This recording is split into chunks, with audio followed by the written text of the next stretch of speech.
In our life, when we lack something, we want that our dear ones understands us and provide us with the help we need. Being provided with the things we lack, we find satisfaction and comfort. In the town of Galilee, where the wedding feast was going on, many were invited along with Jesus, Mother Mary, and Jesus' disciple for the wedding feast. During those days, wine was considered to be very important for the wedding function.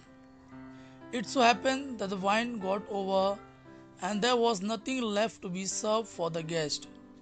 The situation was so embarrassing for the bridegroom. But there was mother of Jesus who understood the situation and approached Jesus to help the bridegroom.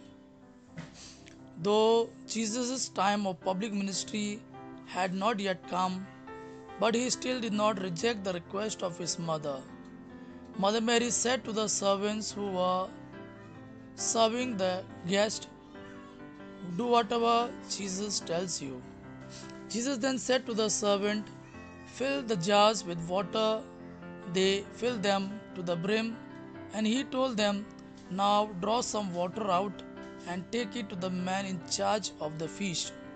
Water now had turned into wine as man in charge tasted. He said, "Everyone else serves the best wine first, and after the guests have had plenty to drink, he serves the ordinary. But you have kept the best wine until now." This is the first of miracle signs Jesus performed at Cana in Galilee. He thus revealed his glory, and his disciples put their faith in him. Let us then come to our Mother Mary, seeking her intercession for the things we lack in our life.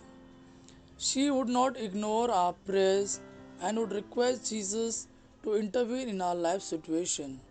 And Jesus, through his grace and love, would perform miracles and wonders in our life.